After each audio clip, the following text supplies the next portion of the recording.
Welcome back to HPL. We saw Kaldi take a 2-1 lead here over Ostkaka. And wow, what a game from Kaldi. Turn 3, Dr. Boom.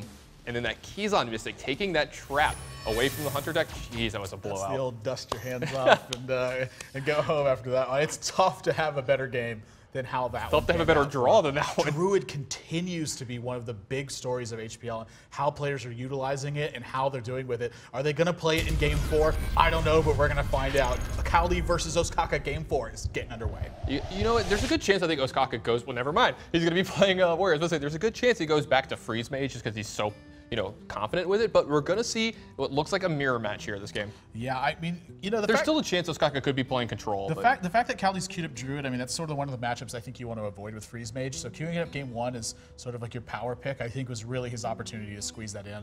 And then once again, both these guys wildly mixing it up and trying to change their strategies to catch the other one off guard. But now we got ourselves a mirror match here. Gnomish Inventor, that's going to tell us that this is a Grim Patron Warrior deck.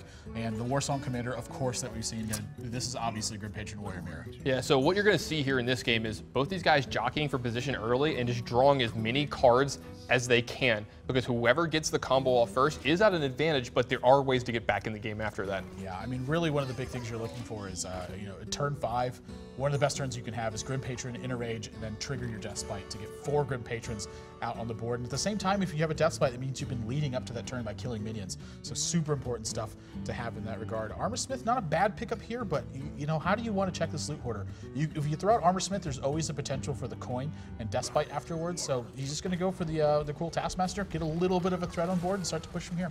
Yeah, and you see that that Kaldi actually has the coin Death Spite in his hand, so he would have had a really, really good turn against that one. But instead, you're just going to see Armor Up pass. Yeah, I think with the Emperor Thaurissan draw, it would have affected his game plan anyway. Wants to be coining out that Emperor to try to get that early edge. And Kaldi, I mean, he's got to this Gnomish Inventor to add to the board, but right now his hand is a lot shakier than what Ostkaka is looking like. I mean, I have to believe this is in favor of Ostkaka because of the Emperor Thaurissan. Well, that's going to change everything. They both now have Emperor Thaurissan.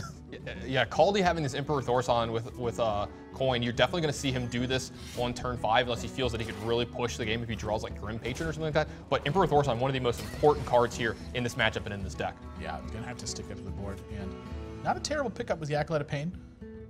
But, he is staring down a Death Spite, so he has to figure out exactly how he balances this turn. His hero is not damaged at this point yet. We actually saw him in his first match when he played this deck. He forewent a hero power, and he ended up actually spiraling the game out of control barely because of damage. He would have lived an extra turn, but the whole point of that is to activate Battle Rage as soon as you can. It draws a card for each damaged character you control on your side of the board. That counts your hero as well. Yeah, like we talked about it a lot. We thought, oh, maybe he just went through his turn too quickly, but no, it was actually a calculated risk that he took trying to get an extra card off of Battle Rage. I actually liked the play. In hindsight, it just, came back to bite him a little bit, which, was unfortunate for Ostkaka. And speaking of biting, this Death Spite is probably going to target this this Acolyte of Pain here. Imagine you want to take away as many card draws as possible, but that is going to be activating Battle Rage without him having to use any of his own options. Yeah, Ostkaka's going to get a pretty decent Battle Rage himself here over the next turn, depending on what Kaldi does with this Death Spite here. There is a chance he just doesn't attack with it, obviously, but I don't think you can leave an Acolyte of Pain on your opponent's side of the board in this match. Never want that potential for card draw to be happening, and this is very clear Emperor Thaurissan play as far as he's concerned. The first person to get Emperor in play, they're at a huge advantage in this match. Yeah, typically I would say so as well. Just so much extra mana being added. I mean, these 3 1-cost cards cost 0. I mean, that is a major difference in the cost of cards. And Battle Rage going down to 1 mana as well. He's got a lot of potential to start unlocking everything here, but no Grim Patrons on either side yet. Yeah, no Grim Patrons and no Frothing Berserkers on either side yet. They're playing a real fair game between the two of them right now. Yeah, you say fair, Death Spite, not the most fair card in the world. So going to be taking some damage out for Ostkaka, able to utilize this Battle Rage, and he's going to pick off this Emperor Thaurissan with one of his remaining minions. And so and he picked up a Grim Patron. And he's also got an Inner Rage to go with it, and he's also got Dread Corsair in his hand. This is looking like maybe he's putting together the right pieces to start having a massive turn.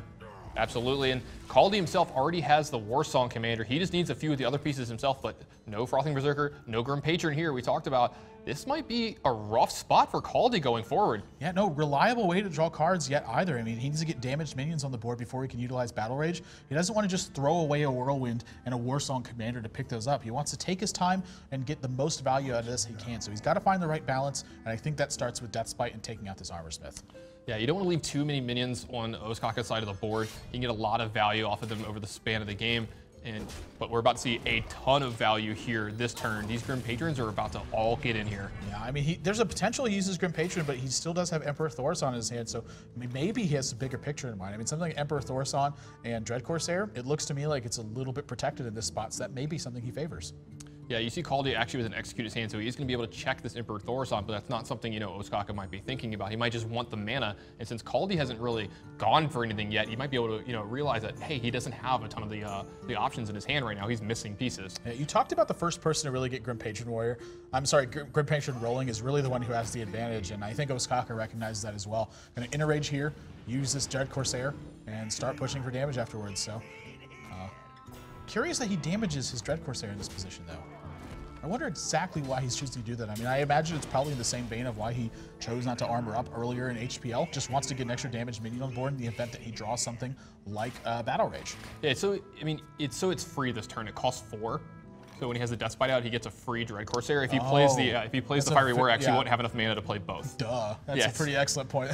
Completely overlooked. No, I thought about it at first as well. I just look at the 0-cost card here and I'm like, oh, it's free. This is great. Yeah, he hadn't had the Emperor Thaurissan trigger off just yet. He needed 1 trigger from that. And now in this spot, I mean, how does Kaldi deal with this? He's got Execute, he's got Weapon Swings, but that Deathbite trigger is going to activate the other Grim Patrons that are in play too, so he needs to avoid that situation. It looks to me like he's just fallen far behind, and he's going to have to do a lot of recovery work. Yeah, he's fallen very far behind. He does have an Execute in his hand, like you said, but he's got a Sludge Belcher as well. That can help stave off a little bit, but he's very bottlenecked here in what he can do. He can't really use Deathbite that well because every time he does it, it's going to spawn more Grim Patrons. I think they spawn before the Grim Patron dies, so they can't replace the 5/1. But Ostkaka's still going to get at least 2 to 3 more every time it happens. Yeah, this is a really, really interesting turn here from Kaldi, and seeing exactly how he approaches it. He's going to be running out of time here very soon. He's got to make a decision. So, wow, just so indecisive. Just going to be Sludge Belcher and Execute on the 5/1 to force these Grim Patrons. He actually does get his turn done, thankfully for Kaldi here. So close to full roping there. Yeah, but this is a major turn down for Ostkaka. If he picks up something like Warsong Commander, second Grim Patron, not too bad either. But now a lot of ways to start handling what's going on. He's got Slam to put the Sludge Belcher down to 3 so he can start running it over. He's got Emperor Thaurissan to back that up. And this is a major, major potential for threats that are coming in this turn. And I think you're going to see him take full advantage of that. This is the turn where Ostkaka is going to start pushing for the win. He's not going to win this turn, but he's about to start, pushing so hard on Kaldi here that Kaldi's not going to be able to recover from this point. Yeah, he wants to set up one of those unstoppable board positions that just cannot be recovered from. That's his goal this turn. Yeah, he's going to get a ton of extra Warsong Commanders. He has a Whirlwind if he wants to do that, if he wants to fill up his entire board, but I seriously doubt it. I think what he's going to do is he's going to run into the Sludge Belcher here with his weapon, make some extra minions here, and then sit behind an Emperor Thaurissan. Yeah, I totally agree with that. Just give your opponent so many threats to deal with that they can't handle them all efficiently. Yeah, everyone's getting in here.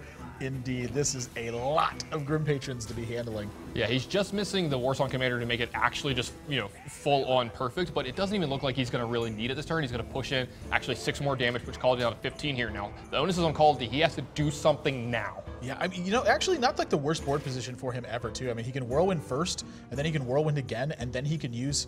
I'm sorry, you can't do that because the Dread Corsair's sitting at 2 health instead of 3. Initially, I was going to say is like put a bunch of damage on these Grim Patrons and try to sweep them out all at once, but kind of no matter how he does this, he's going to be facing down more Grim Patrons. Frothing Berserker. Whoa, hang on a second now. That's a lot of damage here. Yeah, that is a lot of damage indeed. That is a gigantic Frothing Berserker off this Warsong Commander. Wow, he's going to have to count this up now. I'm not even going to bother trying to count this at this point. I don't have enough fingers and toes to actually do this math, Nathan. This is, I mean, he can go Warsong Commander, Frothing Berserker, Whirlwinds, and then replace his Death's Bite if he wants to, or just swing with Death. I mean, I think this might be it. I can't count again, but I think this is the end of the game. Oh my gosh. All right, let's start counting. I said Frothing Berserker maybe wasn't what he wanted, but I think I did this completely wrong. I mean, this is so much damage he's going to be getting out of this. He has to wait for actually all these animations as well, too.